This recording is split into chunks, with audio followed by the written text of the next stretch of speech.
So you mentioned not eating before bed. Some people that have blood sugar issues, they may do better eating before bed. They may do better having more carbs at night.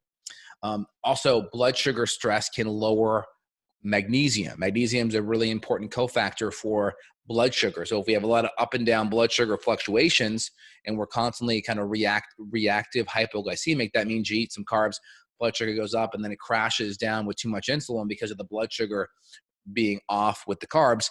You're going to deplete some of your magnesium too. And magnesium is really important for promoting relaxation before bed and Yeah, during the good day in point. general.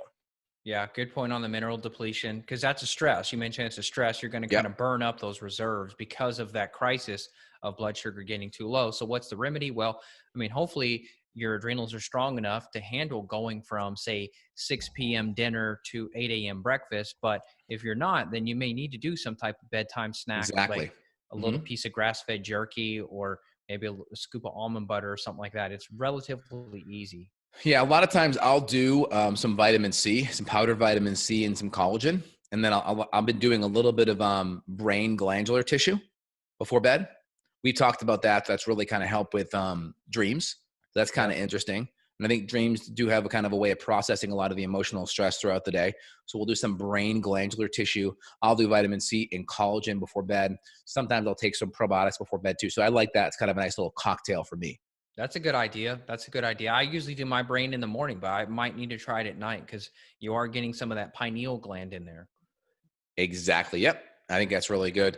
And there's some really good CDs and music you can listen to before bed too. I'm pretty sure it's either Delta or Theta.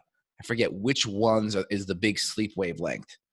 I I think it may believe be. delta is your deep. Theta is where people meditate, I believe. Delta is like your super deep wave. Not 100% sure. I'll figure it out here. But there's Okay. lots of ways that you can download specific music, even just on YouTube, and that will help promote that frequency. I'll pull it up here in just a second. Yeah, Yeah. so delta or slow wave sleep. So delta's going to be the big one. Yeah, so delta's going to be the sleep. So you can easily go on YouTube or just go online and you can get delta wavelength. There's also bionic beats. You can get different bionic beats as well, which are very, very helpful for promoting relaxation. So if you're more stressed, you can go and download some delta type music or bionic beats that may even incorporate delta type music. That's very helpful to promote good parasympathetic nervous system response. And if you have a hard time going parasympathetic, be very careful with exercise too close to bed, because that will ramp up your sympathetic response and it may take you a while to turn off. So you may be too revved up with that sympathetic response. So things that I'll do to help kind of calm down is GABA. I'll do higher dose ashwagandha, higher dose phosphorylated serine, higher dose of magnesium. To accelerate it, you could do a magnesium foot bath, like Epsom salt, which is magnesium sulfate. Then you could also do a foot bath or a full bath, magnesium sulfate, to really stimulate magnesium absorption. Good. Yeah, I'm also a big fan of lemon balm. We'll throw that into the mixture. You could use Yep. passionflower. You could use hops. You could use catnip. You could use skullcap. Valerian's great for some, not good for others.